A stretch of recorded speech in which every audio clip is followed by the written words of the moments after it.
भारत में अगले साल आम चुनाव होने हैं तो वहीं अमेरिका में अगले साल राष्ट्रपति के चुनाव होने जा रहा है।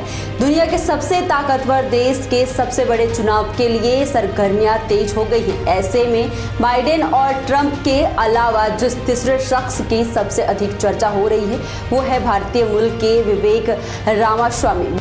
विवेक रिपब्लिकन पार्टी की ओर से राष्ट्रपति पद के दावेदार हैं। उन्होंने इस साल 21 फरवरी को फॉक्स न्यूज के एक शो में राष्ट्रपति पद की दौड़ के लिए अपनी दावेदारी की घोषणा की थी। बीते हफ्ते रिपब्लिकन पार्टी के 8वें उम्मीदवारों के बीच लाइव टीवी डिबेट हुई थी। इस डिबेट के दौरान रामास्वामी ने ट्रंप को 21वीं सदी का सर्वश्रेष्ठ राष्ट्रपति बताया था। इसके बाद ट्रंप ने भी रामास्वामी की तारीफ कर उन्हें स्मार्ट शख्स बताया। लेकिन भारतीय मूल के अमेरिकी पत्रकार फरीद जकारिया ने रामास्वामी को स्मार्ट बताते हुए कहा कि वह समझ गए हैं कि रिपब्लिकन पार्टी का आधार क्या है।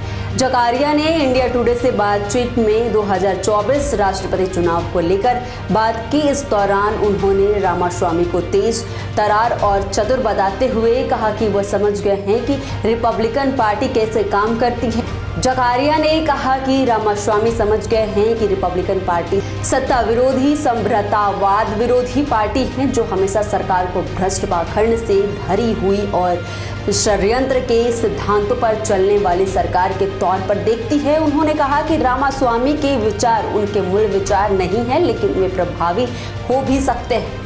ट्रंप रियल हैं, लेकिन विवेक शहीद बाकी सभी उनकी कार्बन कॉपी हैं। मुझे संदेह है कि ट्रंप राष्ट्रपति चुने जाने के बाद उन्हें उपराष्ट्रपति के तौर पर चुनेंगे। मैं गलत भी हो सकता हूँ।